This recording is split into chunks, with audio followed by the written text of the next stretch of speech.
ദശകം 11 ശ്ലോകം 9. തയോർഹിരണ്യാക്ഷമഖാസുരേന്ദ്രോ രണായ ധാവന്ന നവാപ്തവൈരീ ഭവത്പ്രിയാം ക്ഷ്മാം സലിലേ നിമജ്ജ്യ ചചാരഗർവാദിനദൻ ഗതാവാൻ.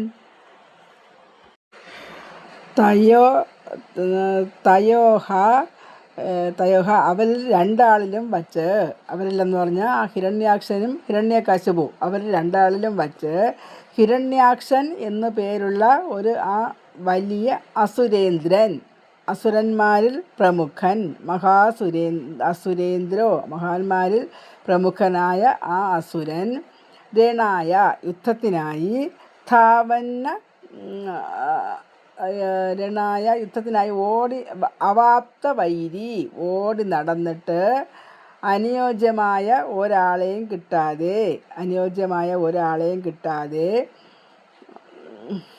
എല്ലായിടവും ഓടി നടന്നു എന്നാണ് ഈ രണ്ട് വരികളിലും പറയുന്നത്. യുദ്ധം ചെയ്യാൻ വെച്ചാൽ അത്രയും ശക്തിയുള്ള ആരെയും കിട്ടാതെ ഓടി നടന്നു ഈ ഹിരണ്യാക്ഷൻ. ഭവത്പ്രിയാങ്ഷ്മാം സലിലേ നിമജ്ജ്യ,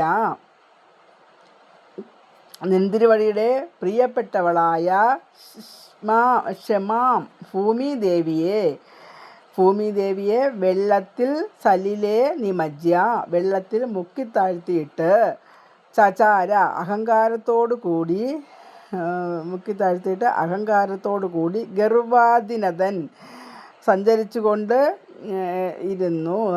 ഗതാവാൻ ആ ഗതയും പിടിച്ച് അഹങ്കാരത്തോടു കൂടി അട്ടഹസിച്ചുകൊണ്ട് ഓടി നടന്നു. എന്നുവെച്ചാൽ ഈ ഹിരണ്യാക്ഷൻ്റെ അത്ര ശക്തിയുള്ള ആരെയും യുദ്ധത്തിന് കിട്ടാനില്ല. അങ്ങനെ യുദ്ധം ചെയ്യാൻ ആഗ്രഹിച്ചിട്ട് ഓടി നടന്നു എന്നാണ് ഹിരണ്യാക്ഷൻ ഓടി നടന്നു എന്നാണ് ഈ ശ്ലോകത്തിൽ പറയുന്നത്.